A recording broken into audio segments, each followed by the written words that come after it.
Добрый вечер, дорогие друзья! Меня по-прежнему зовут Аслан Тусубжанов, и я очень рад приветствовать всех вас на трансляции седьмого дня фестиваля Go Viral 2020. Друзья, я надеюсь, что у всех у вас дела обстоят хорошо, и что настроение у вас у всех хорошее. Лично у меня оно просто замечательно. Я стараюсь сейчас через нашу трансляцию транслировать его всем вам, всем, кто смотрит сейчас нас в прямом эфире на платформах YouTube и Facebook Live, ну и всем тем, кто будет смотреть нас позже уже в записи. Кстати, большая польза того, что вы смотрите нашу сессию в прямом эфире, это то, что вы можете всегда задать вопросы нашим спикерам в прямом эфире, и спикеры ответят на самые интересные, актуальные вопросы, которые могут у вас появиться. Как я уже сказал, сегодня у нас седьмой день, у нас прошло 6 очень интересных и насыщенных дня фестиваля, у нас было очень много спикеров, которые рассказывали презентации, давали презентации на абсолютно разные темы, от бизнеса до искусства и технологий. Мы даже узнали в один из дней, как может звучать вирус в виде музыки.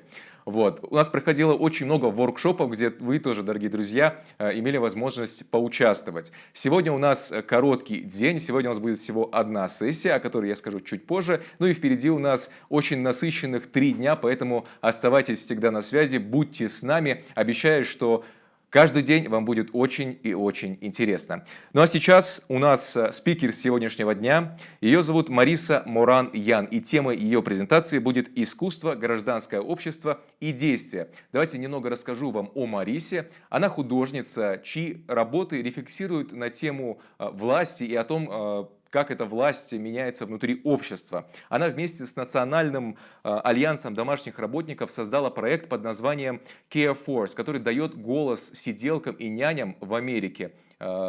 Количество сиделок в Америке с каждым годом увеличивается. Работа Ян, получившей награду Creative Capital, достигает внимания широкой аудитории в таких местах, как Белый дом США, Организация Объединенных Наций, New Museum, Creative Time, кинофестиваль Трибека, The New York Times, BBC и многих-многих других местах. И помимо всего этого, Мариса преподает искусство, культуру и технологии в таких университетах, как MIT, Колумбийский университет и Новая школа. Итак, дорогие друзья, Мариса Моран-Ян.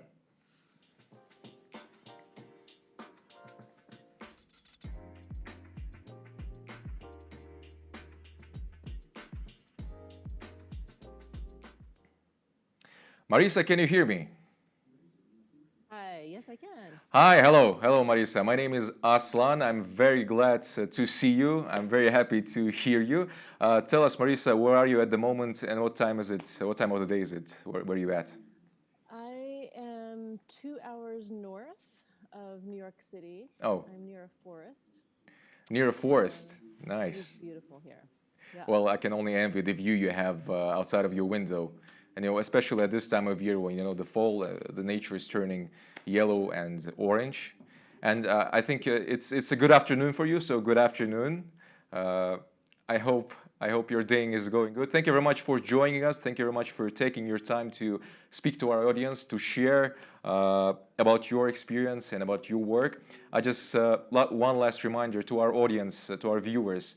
Uh, if you have any questions that you want to ask Marisa during her presentations, you can always write them down in the chat right below the live stream. And in the end of Marisa's session, there's going to be a Q&A session. That's the time when I'm going to ask the most interesting and pressing questions on your behalf. So Marisa, the floor is yours. Not going to take any time from your presentation. You can start. Great. And it's actually the morning where Oh, I am. yeah. So So good my morning. son is just waking up, so you may see him in pajamas coming into the room. Wonderful, wonderful. So good morning then to you. Yeah. Thank you. So you can see my screen, yeah? Yes, yes, we definitely Okay. can. So Aslan, the things that I wanted to, I know that the Go Viral audience here and the other presenters are talking about different aspects of civic life, entrepreneurship, and creativity. And the thing that I wanted to emphasize in our conversation was the importance of joy and humor and creativity in creating a social fabric. And that social fabric also becomes a really important place where we then begin to become sensitized and see and understand what are some of the larger problems that we may not have otherwise have seen. And so this is what art does. It brings us a safe place where we can experiment, both ourselves and other participants. And also as a viewer, we're able to transport ourselves and see things in a different way. So it really, arts go hand in hand with entrepreneurship and businesses thriving. So as an introduction to my work, I create frame tales, like Arabian Nights or 1001 Nights, which is a frame tale with different stories tucked in between. And it's a very collaborative story that was created over many millennia and many continents and by women. It's, if you, in many of the translations, there's, you see the power of women, which is interesting and very subtle. And I work across many different media. So I do drawings, I do a lot of photographs and video. And this is a series of works that explores how we see ourselves reflected in and distorted in the other. So I started it in New York on the right. I then was collaborating with artists and filmmakers in Uganda. And what we do is we create these stories, these, in English, you would say a vignette or a tableau, a little micro story. And through that story, what come out are the local myths and also what's happening in society. So Uganda is a country that's in transition. And there's many things that cannot be said in the free press and the journal and in journalism. And so there's the arts play a really important role for giving people a voice. And I also was doing these photographs and these vignettes with people in Central Asia. So this is in Uzbekistan, in Azerbaijan. Here the quote is from Victor Turner, who's an anthropologist. So he says, "We are most free to explore identity in places outside of our normal routines, places that are in some way betwixt and between." So this photograph felt like someone accepting what the future to come. Oh, actually, this is in Kazakhstan. This one felt like this person was making a sacrifice. And so there's two projects that I'm going to focus on. And both, one takes place in Honduras in Central America and has traveled to other countries in Central and North America. And the other project takes place in the United States. And both are with communities that have been historically under-recognized. And they really take place in the absence of either the private sector or the public sector. They take place by citizens coming together. And it's by citizens, I should even say it's sometimes people without formal paperwork, right? So the undocumented communities here that are maybe not counted in the official statistics of a country. And so some people who might be considered and seen as powerful, but here we are harnessing the imagination to create something that's really urgent. So I start with this project that I created with a community in well, what happened was in this rural area of a few hundred people, they invited me to come do a bookmaking and literacy workshop, which is what I was teaching in after-school programs. And the reason why they invited me was they said, "We have the largest library in northern Honduras, and we know that you do these workshops around literacy and bookmaking through the arts. And this is something that we need. They had already identified themselves through a survey. They said that literacy was the number one reason that they were going to pull themselves up from their poverty cycle. So, and I usually work with communities that have self-identified an urgent social need. And when I got to this small community and they showed me their library, it was one bookshelf long because they had, which is to say that in this region, there are so few resources. So this is the project that we created to make our workshops stick.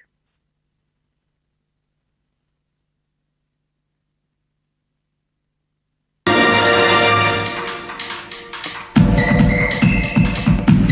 can hear the audio?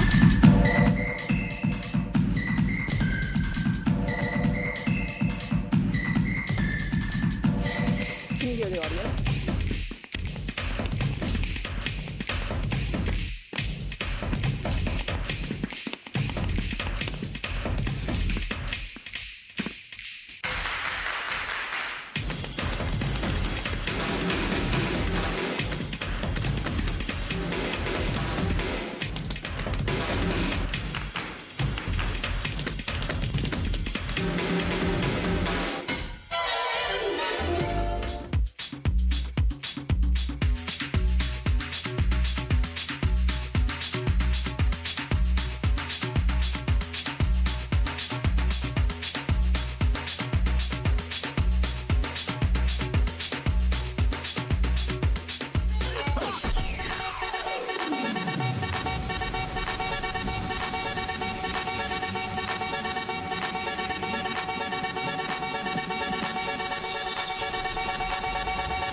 Okay, so this project, really, when I say it spread to other communities, it was a small group of kids in school and teenagers and their mothers who then took the workshop to the different 19 surrounding communities. And then I was invited to museums, and I should say that in this community, this workshop first started taking place 10 years ago, and they still continue doing it today. And for this community, the reason why it's so sticky is because there's an urgency about storytelling, which is that it's a way to overcome through storytelling. You can overcome. It's like life. You overcome the challenges of life through storytelling. And then I was invited to do this project in other museums and public libraries in North America. So it has also been translated into a museum exhibition that has traveled to a few museums here in the United States. And in this, you see here on the right, there's the video of Biblu Bandido, which means story eater. You see the video on the right, and then you're invited to go into this shadowy place, which feels like you're inside the belly of this character who loves to eat books.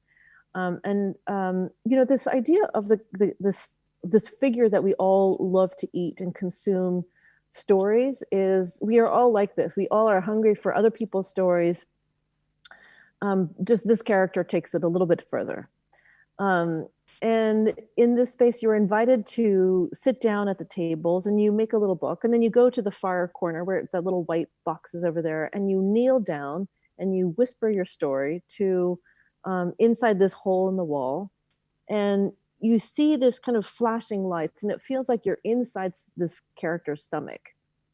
And so, this idea of sacrifice that brings us together, and the transformation from oneself to an understanding of a broader understanding about humanity comes through storytelling. And I think it's a segue or transition to the next project that I'll share with you. Um, in the United States, most of workers received their basic rights, like minimum wage and meal breaks, in the 1930s and 40s. And this was considered a really progressive moment for everyday people. But domestic workers, which is nannies, housekeepers, and caregivers for the elderly or disabled, along with farm workers, were excluded at that time from racist lawmakers in the southern part of the United States. The reason was because domestic workers and farm workers were largely African American and Black. And Southern lawmakers, the people in charge, feared that if they gained the ability, if they gained political rights, that economic rights, that would translate into a political voice and they would lose power. So most of the laws in the United States stayed the same way until recently. So for over 75 years. And then about 10 years ago, there's a woman named Ai-jen Poo, who's a collaborator, and she started organizing domestic workers in New York to share their story with lawmakers in the Capitol in New York. And through sharing their stories, they passed the nation's first set of laws in New York State. And after that, these laws have expanded state by state. So now we have 7 states that have basic laws, the same as other workers, protecting them. To get the word out to the 200,000 domestic workers in the United States, they approached me to think about ways that we could get this word out. So I started doing these series of workshops with domestic workers. This is with a group of Brazilian domestic workers in Massachusetts, the second state we went to. And we do these really fun workshops. And the goal of them is not to re-traumatize and exploit the challenges, but to really come up with solutions drawing from their experience. And so we created these audio novellas, these kind of short audio stories that we created the system with engineers at MIT.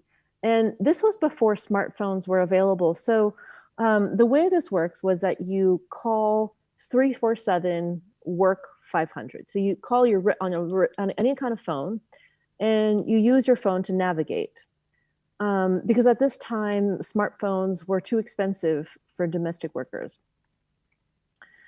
And so after this series of audio novellas that we did in New York, this is when, right when we made them public, other states started passing their Bill of Rights. And to be able to meet the needs of domestic workers in other states, I created what we called the nanny van. So I went with my son, who was then 1 year old, and with our nanny and a filmmaker, and we would meet with we would kind of pop up into public spaces, and we would bring people together to share stories and resources and information. Because the thing about domestic work is that it's not something that the laws and the government in the United States really covers. This is something that is excluded, and so they don't cover it. So this is something, an urgent need that we need to have filled.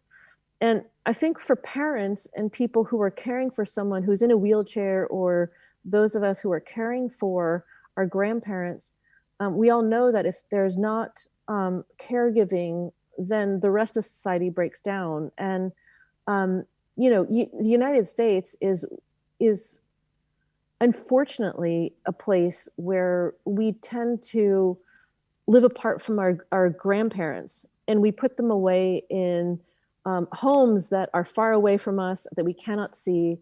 And it's a kind of a very sad crisis. And it's also a culture where we don't provide for childcare. So, and I should say that after I had my son, my husband has an injury, and so he couldn't lift our baby up to even kind of comfort him to sleep. So I really relied on a nanny to help me go back to work or even just to balance things. Um, so um, so the nanny van, I'll show you a clip.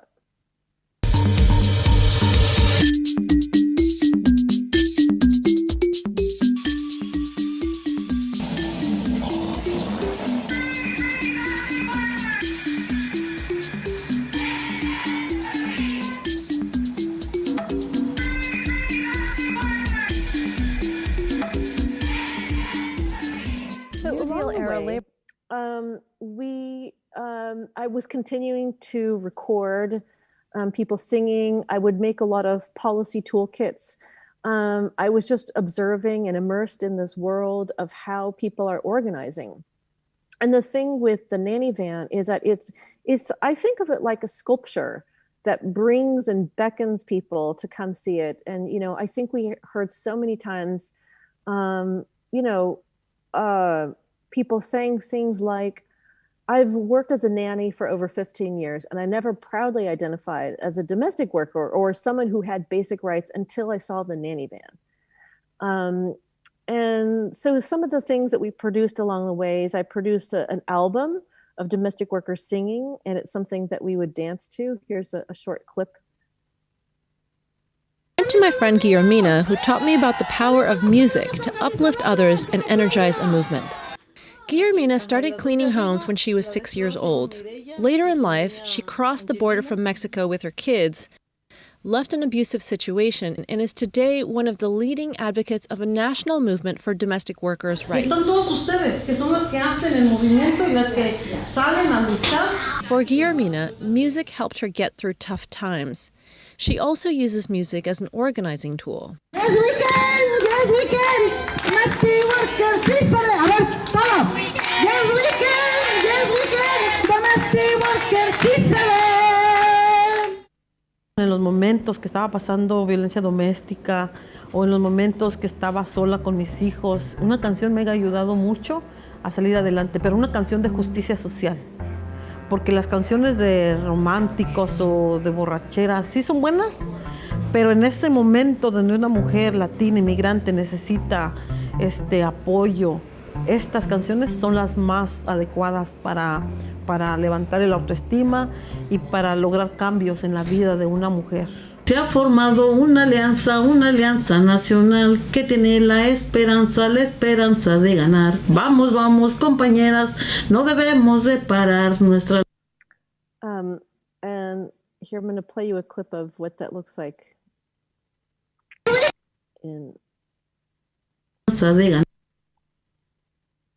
Choreograph a dance whose gestures, like shaking the sheets, make care work visible.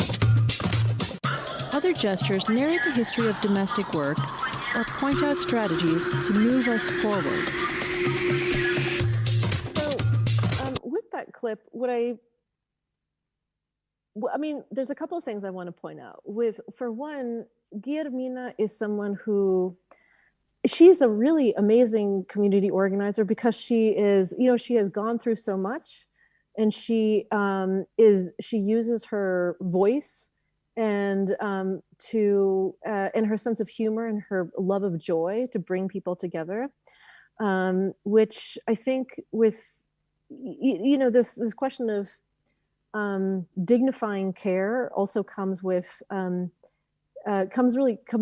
the arts. And the other thing is with the dance, the reason why I started choreographing these dances was because we would be at, for example, a political rally, or we would be, after a courthouse when we were trying to change the law. And sometimes it feels so heavy that I thought to myself, well, gosh, I feel like this was such an important moment, but it feels so heavy. And we just, it felt like the only thing that we could do to change it would be to move our bodies and also to hear us. So that's why I started doing these dances. And also they narrate the history of this movement, which is not a new movement. We started changing laws in the United States 10 years ago, but the history of domestic workers organizing has always been there, but invisible, see? I was also creating a series of these posters that were primarily going into, and digital works, they were going into museums, and they were speaking specifically to the people who go into museums, which are not domestic workers. They're the people who hire domestic workers. So we say domestic employers. And then in 2018, we produced this film, which came out on PBS, and I'll share you a sample. My name's Marissa John, and this 1967 Mercury station wagon is the Care Force One, inspired by some of the incredible caregivers I've met.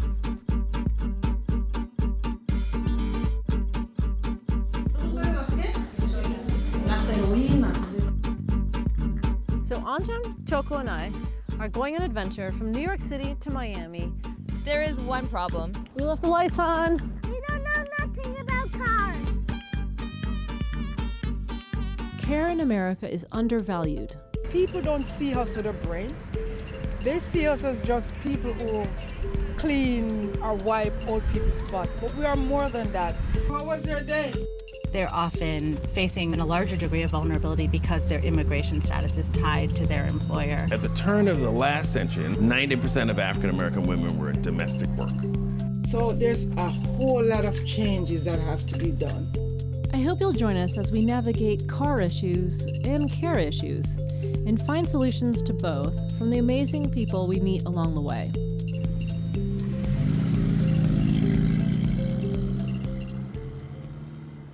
So, then to this, what I thought was the, so the film came out in 2018, and I did a series of kind of tours talking about it, and showing the film, and it's available online.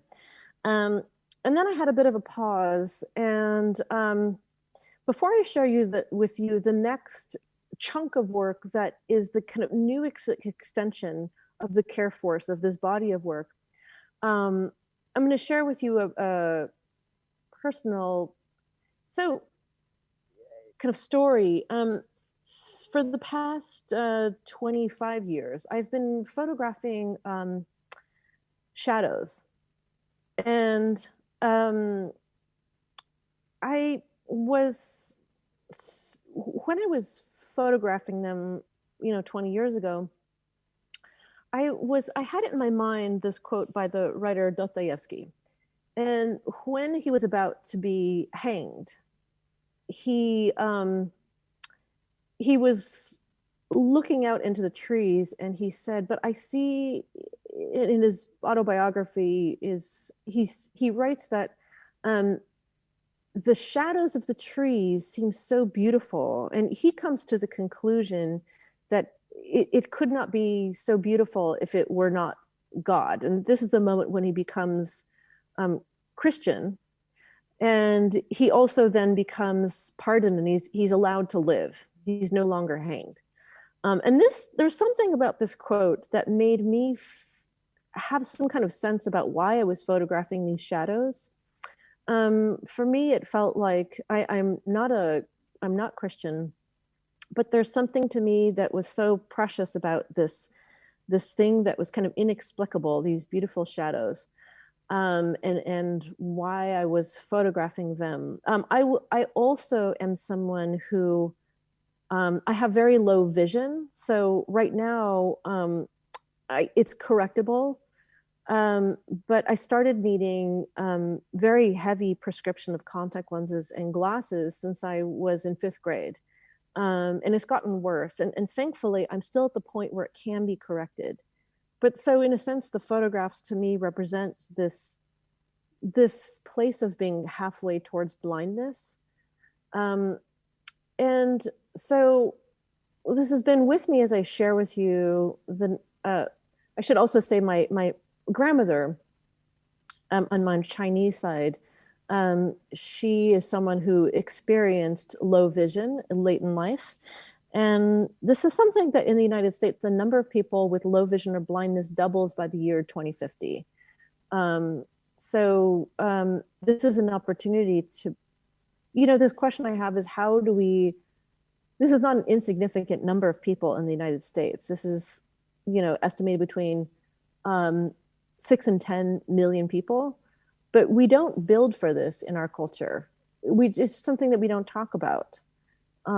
So in this newest extension of the Care Force, I have been working with a team of an architect, Rafi Siegel, who he is someone who builds for cooperative living. He's built in these international places where multi-generational living in Israel and the Philippines and the United States. And Ernst Valerie, who's an immigrant from Haiti, as well as our CFO, Ellen Itzkovitz, who comes from the intersection of healthcare and finance.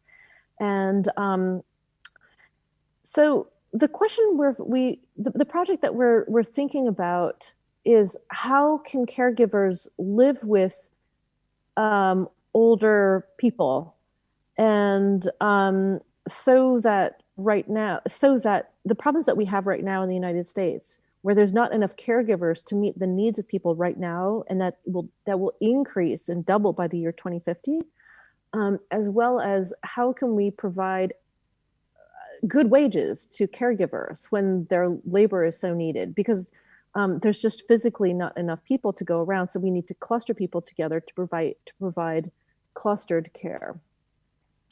So for older people in the United States, they become, more vulnerable. They become more economically vulnerable as they age. So when changes in cities take place, we would say gentrification, and the cost of rent and housing goes up, then older people are among the first to get displaced. Then caregivers in the United States, 60% skip meals in order to be able to feed their own families. And for both groups, older people and caregivers, the isolation is a key challenge that impacts their health and their well-being. So we asked this question of how can we improve some of the other conditions of how people are living together to make it better for both older people and caregivers. And so in Care House, which is the project that we're creating, caregivers would live in Care House for caregivers and 12 older people. The first site is this abandoned building in Baltimore, in Maryland, which is a historically under-resourced community. And we've been doing a series of co-design sessions where we bring together planners, nurses, caregivers, there's Guillermina up there, people who are disabled, and locals from the neighborhoods to give input into our project. And so this is an early sketch of what Care House would look like. So this is from the back view. There's a lot of terraces and windows so that in a pandemic, people have places to eat and socialize. There's also a lot of windows looking onto the street, which is important to help maintain safety. And the amount of shared space is more than what normally takes place in senior homes or in most of our homes today in the United States. So in the ground floor, just to kind of walk through what this looks like, there's a retail space, and you see the garden on the left-hand side is one of the places where there's a lot of greenery. The roof is also entirely a green roof because it encourages older people to go outside, be in daylight, and also gives them the opportunity to socialize with their family or friends, because sometimes as people get older, they become more difficult they lose their cognitive ability to socialize. And so doing things like gardening allows people to be side by side and working together. There's a shared kitchen, which is important for maintaining nutritious meals. And this question of low vision comes into the project because we're designing for people who have low vision. So it turns out if you provide high contrast, for example, here on the outside of the sink, you see it's in red, so you can easily see. And then this is something that strangely I started doing because I when I take out my contact lenses or my glasses, I can't see anything. And so I had already started, I mean, for the past like 20 years, like, you know, my wallet, my phone, you know, the place, like all my important items are in red too. It's something I started doing without knowing that this is something how you design for older people with vision or anyone with vision loss. So this is a mood board. This is not a care house, but it's samples that we are using to kind of understand what the look and feel might be. So there's samples of the garden. There's the terrace on the outside where people can eat. And it's, you know, this is an architectural project, but it's also an economic project. So we want to be providing good jobs for the 4 caregivers and also for the meals, which are a really important moment to bring people together. How can we provide job training to people in the neighborhood who need more opportunities to make a living and to have a job? How can we train them to help prepare these healthy meals? And then these local residents have skills that they can take to other to lead their own enterprises and their own businesses. And we're also making a film about the project because we understand that yes, it's an architectural project, it's an economic project, but it's also a way that we can influence policies, how mayors and cities shape and urban planners shape the civic design, how we can shape things on a broader nationwide level. And influence how we value care and how we value people with disabilities. And so with that, I give you my email should you have questions and want to reach out. Thank you very much, Marisa. Can you hear me? Mm-hmm. Yes, thank you very much for such an interesting presentation. That's, you know, an enormous amount of work that you showed to us. That's extremely interesting to me, and I'm sure extremely interesting to all of our viewers. We have several questions, but first, you know, I have a question of my own. So, while working on this project, Care Force, right? Did you face any backlash from anyone, any group of people? I mean, some negative reactions or maybe some misunderstood messages or something like that. If you did, then who they were, like who were these people, and why do you think they might get it in the wrong way or maybe might misunderstand it? You know, I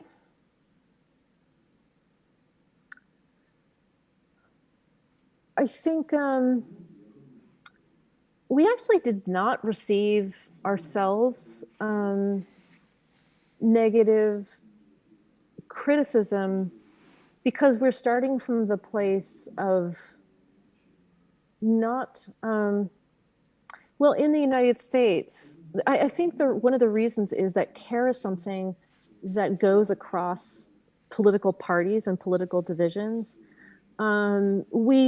Everybody has somebody in their lives who they have taken care of, or, you know, or they have been, you know, they had someone important in their lives, a nanny, a caregiver who cared for their family. So everybody has a relationship to care, which is interesting. So if we're starting from the place of not having definitive answers and not knowing.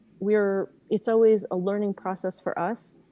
And we more often encountered things like people saying things like, you know, I never thought about care until I saw the Care Force one. Or, you know, my whole life, there's someone who was a curator who said to us, my whole life, I've relied on caregivers. His daughter is somebody who she's disabled. She needs caregivers in her life. His parents had people who cared for them. And he just, it's so invisible that until you need it and until it's pointed out to you, then you don't always see it. So it's more like these stories of people saying, oh my gosh, I've never really thought about care and the lives of these women. And I don't judge. We don't judge, because I think we're all in that. I mean, I didn't think about it quite so intensely until I needed care.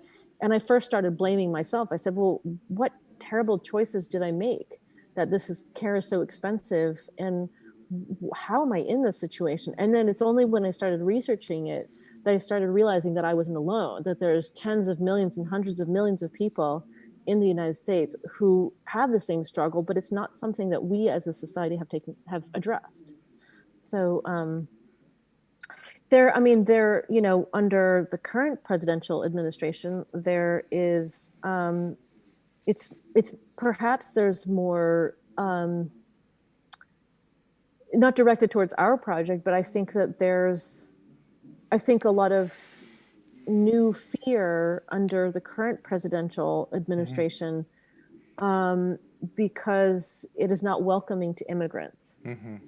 So that is something that really has changed our work since we started it, because we were making a lot of progress with the laws and changing laws state by state and cities to give domestic workers basic rights. We're just talking about a meal break every 6 hours, or a day of rest. And now it's fighting against racism, which is unfortunate. Well, thank you. And I have a follow-up question, which is a little bit connected to the first question. You're raising awareness about these people and the work they do and the situations they are in all the time. So did you, meet anyone from people from the group of domestic workers that think that you're raising too much awareness, or maybe you're raising attention to? Was there anyone who didn't want this much attention on them or their problems, or all of them, were with you on the same page? I think they're all with me and us on the same page, because I think domestic workers in the United States, the United States is like 50 different countries smashed into one country. It's so different. And the number, it's, caregiving in New York, it's Nepali women, Tibetan women, women from the Philippines, Central American women. And it's really different, for example, in Chicago, where it's Polish, there's a lot of Polish and Latina women, and Black women too. So it's more like everyone is interested in what everyone else has to say, because it's so different, and because it's an invisible workforce, and because there is so much work that we're all discovering and sharing. Everybody is interested to know what others are saying. So I think all of the domestic employers and domestic workers want the visibility. I think there is this question with domestic employers where sometimes there's a feeling of guilt. So it's less a question of visibility and more of this question when someone starts becoming aware and they're a domestic employer and they say, oh shoot, have I been doing this correctly? And really the case is because there's no guidebook, there's no laws, there's no information. It seems so crazy that when you have a child, and you're in the hospital and you just go home with this child, you have to have a driver's license before you can drive a car. But you just take your child home and there's no information about how you're supposed to care for your child, or how you employ a nanny and what you should do. So I think it's this question of, again, not knowing this and people feeling, oh shoot, have I been doing this correctly? And then realizing like, oh, actually I just don't. So, I mean, the information we're trying to provide is you're not alone. No one has this information because it's not provided by the government it's not something that we know. And so we don't pass judgment. It's we want to make it a very welcoming place. Yeah. Well, thank you very much for answering that question in so many details. That was really helpful. Here we have a question from one of our viewers. She's asking, what should happen so you would say, that's it, my work here is done? Or is there any, is there a way, is there a possibility that this project will be finished at some time? Or is it, it's going to be on a continuous basis, not going to stop? What do you think about that? I think that's interesting. I mean, I thought that, after working on the project from 2011 and the film came out in 2018 and we were still kind of showing it, I thought, okay, I'm probably done for now. I'm at a good place. But then this question of housing, it kept on returning to me because I kept on hearing, remembering so many of the women were telling me about how I'm thinking about this woman who's Nepali, Narbada Chetri, and she's in New York City, and she said, my dream, she came from Nepal, and her dream was to live with her sisters, the other women who also, not her biological sisters, but the other women from Nepal who were also here and not stuck here, but some men, they're in a kind of a weird visa issue with the United States. The United States gave them the visa, and then it's like, okay, no, go home. But they've made a life here. They've had kids there. They can't just leave here now, and they provide the income for their families back in Nepal. So her dream was to have a house and a home that she would share with her sisters. And this was something that was over and over told to me. And so this question of the housing care house returned to me. And then I met my colleague, Rafi Segal, who's an architect who has been building co-living spaces. And so we just kept on the conversation going. And there's kind of a tremendous energy around this question that is really fascinating to see. And so we're carrying it forward. I think the movement itself, I think we have victories along the way. I think we have victories when all 50 states in the United States have laws recognizing the importance of caregivers. And I think we have victory when we have mothers and parents who have more support, because this is an area that is not supported in the United States. And I think we have a victory when we recognize the importance of undocumented immigrants in the United States. Well, let's hope that's what's going to happen in a shorter as possible time, right? So here's the next question. The person says, and she's asking if it's okay to ask a personal question from you, Marisa. She says, do you think about yourself in the future, about your own, about the time you're going to be older, and are you afraid of that time? How do you think, what do you think you're going to do at that point of time? What do you think how do you think the situation is going to be at that point? Or do you think about that? Do you know? Yeah. I really do, because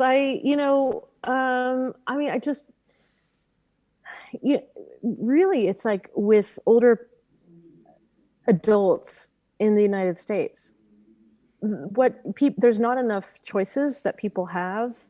There's not enough everybody wants to live at home, but there's not enough caregivers to make that happen. There's physically not enough. And then, the economics of aging, what we call aging in place, doesn't work out for 99% of Americans. And I don't want to be one of those people who then goes to what's called a senior home, and it costs $70,000 per year. And it's like terrible, gross, disgusting food. It's like living in, it's very isolating. It's like you're living far from your friends and family. It's like you just go there to kind of be dumped and you die. And that seems to me horrible. So, I think for me, the care house is this question of like, well, how do I want to die? Like, where do I want to live when I get really old? It's like, I want to live and the fear of blindness it's a very real fear. It's my number one fear. I don't have a fear of public speaking. I have a fear of going blind. And because I'm a visual artist also. So I think what makes me feel like I'm doing something, I mean, where I would want to live in a care house. It's like, I want to live with friends and people who I think are interesting. I want to live in a place that's beautiful and has awesome, sexy architecture. And I want to live in a place where there's a garden, and I want to live in a place with really good food, and where there's art. So I feel like I'm designing for what I want in the future, and what, millions and hundreds of millions of people also want. But that doesn't take place in the United States. That sounds like those places sound like a place everyone would think of going to when they become older. If we were lucky enough, in our lifetime. So here's another question, and it's also the person is asking if that's polite to ask this kind of question, and it's about the finances of your project. Where do you get the finances for the project? Is it fundraising or from public fundraising, or is it individual investors who are interested in this in your work and this kind of projects? Yeah, and do you think that? Well, so I can talk about the economics of, so like the Biblu Bandido project that took place. So I first went there when I was in my late 20s, and I didn't have money. The people who invited me to go, this woman, she had a and Honduras is like the second poorest country in the Western Hemisphere. The average in US dollars, they make on average $700 per year. So they didn't have money. But this woman who is a teacher, she's a school teacher in San Francisco named Rachel McIntyre. She had a bake sale with her students, and they sold cupcakes, and they raised money for me it was about $500 for me to buy a plane ticket there, and to me to be able to purchase a year's worth of art supplies to do this workshop. And so that's how Biblu Bandido took place. When I'm doing it in the United States, it's museums or libraries who offer myself and my team a stipend. For the Care Force project, most of that was a small amount was crowdfunded. Most of it came from foundations. So philanthropic foundations who, so it was either art or film, like Tribeca Film Festival, for example, Film Institute, Sundance, social justice funders supported. And so the Care House is a different question, because that's a mixture of private and public sources, what we assume. We're just starting to get going on it. So for most real estate developers, they expect a return of at least 15% of what they initially invest. And, our team is unique because we're not doing this project to profit. We want it to be a robust business. Part of it is a for-profit, but not intended to make it functions like a nonprofit, but it's set up like a for-profit.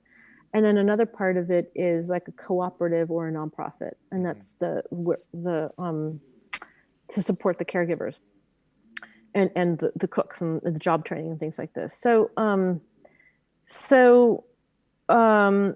we do want to attract social impact investors who are investing, because there is a market of the growth in senior housing in the United States was 14%. And in the pandemic, there's still a need, but it's for smaller places, which Care House is, right? So it's not these huge places where you put away old people. So we want to attract the interest of social impact investors. In this particular neighborhood in Baltimore, people want that kind of investment. and 1 out of every 3 buildings is abandoned. So it feels very empty. People want thriving businesses, and we want to see that too. We want to see the wealth of all the residents benefit from other businesses coming up there too. So there's a real estate component to it, and in most places. So we're mindful about the wealth of the entire neighborhood increasing, and also benefiting the people who already live there. Oh, so and then it'll also be foundations as well. so there's several ways.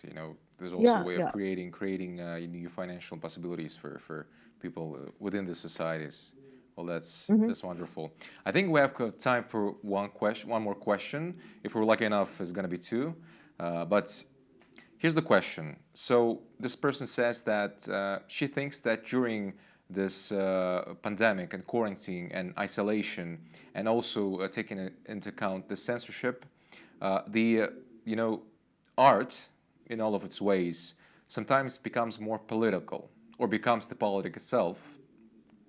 So maybe that's the reason so many artistic groups or groups of people that perceive themselves as artists are in social networks, pursuing some ideas.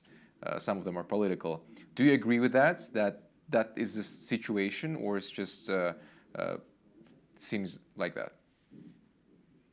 So let me just clarify the question. Yeah. So is the question about why is there an increase in artists working as activists, and using social networks, and what is the relationship of social networks in leveraging social change?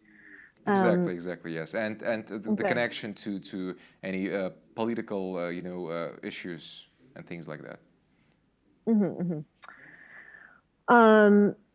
So I think that there's times in history, and I'm most familiar with Western art history. So in Western art history, there's times when there's more of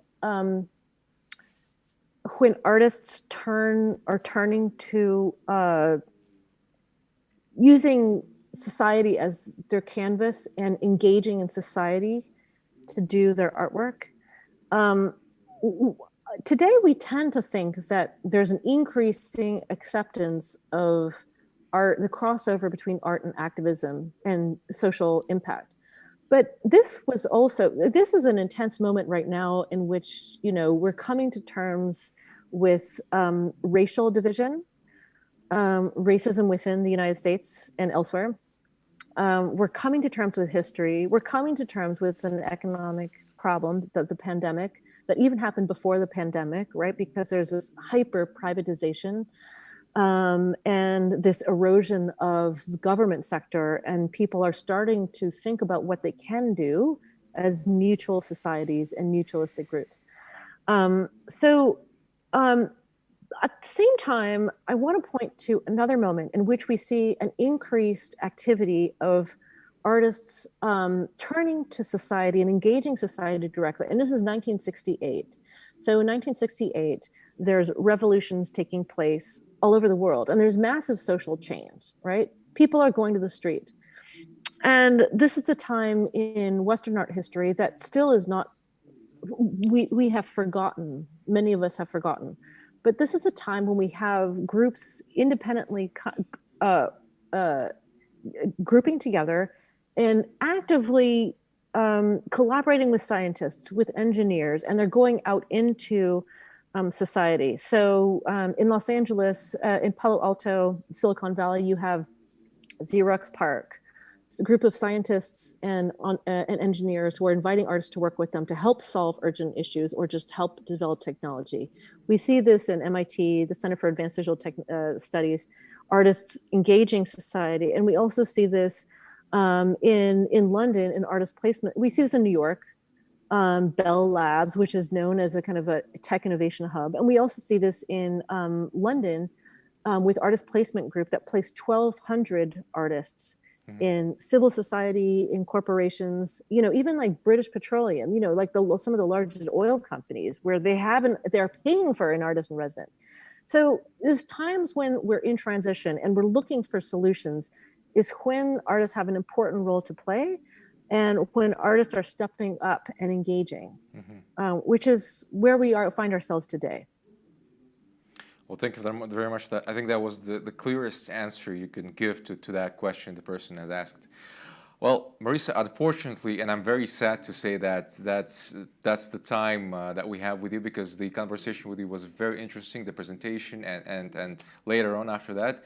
Thank you very much for this time. Thank you very much for taking your own time in this beautiful morning to be with us and to share your story of your work with the viewers of the festival. Thank you very much. Thank you. You have the best day. Bye-bye. You too. Ну что ж, дорогие друзья, это была очень интересная презентация и обсуждение работы с художницей Марисой Моран Ян. Она рассказывала о своей работе в Америке, о работе, которую она проводит, и работа, которая связана с социальными сферами, со сферами помощи людям, которые эту помощь не получают. Ну что ж, дорогие друзья, на этом заканчивается 7-й день нашего фестиваля. Он очень коротенький, но последующие 3 дня, они будут очень насыщенными, будет очень много чего интересного. Опять же, не забывайте присоединяться к нам. Давайте сейчас я вам немного вкратце расскажу о том, что будет происходить завтра. Завтра в 1:30 по времени Алматы Ольга Юркова расскажет об эволюции фейков и дезинформации. Взгляд из Украины. В 16 часов по времени Алматы у нас будет воркшоп на платформе Zoom. Джеральд Голубович расскажет о дипфейках как об оружии массовых иллюзий.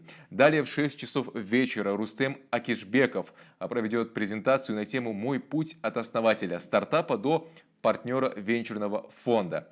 И в 7 часов вечера у нас будет сессия под названием «9 историй». Презентация перевода сборника рассказов современных американских авторов. Участниками этой сессии будут американские писатели и лаборатория литературного перевода. Руководителями проекта являются Юрий Серебрянский и Антон Платонов.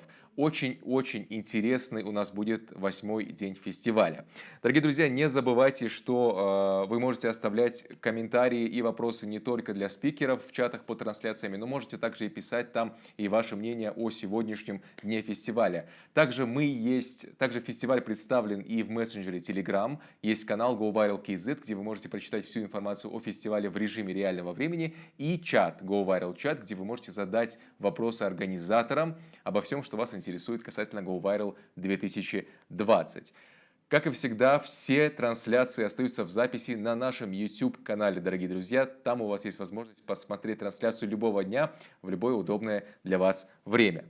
Хотелось бы выразить благодарность за помощь в организации фестиваля дипломатической миссии США в Казахстане, а также Акимату города Алматы, а также поблагодарить партнеров фестиваля. Это Smart Point, Eurasia Foundation, American Film Showcase, American Music Abroad, веб-сайт Drama KZ, театр Место Д, театр Ильхом и театр Артишок. Ну и, конечно же, наши замечательные, прекрасные медиа-партнеры. Это Blue Screen Казахстан, We Project Media, Окно, The Village, 18+ Idea и Бизнес и власть. Друзья, огромное всем спасибо за то, что сегодня вы были с нами. Спасибо за вашу активность. Мы завершаем 7-й день. Увидимся завтра.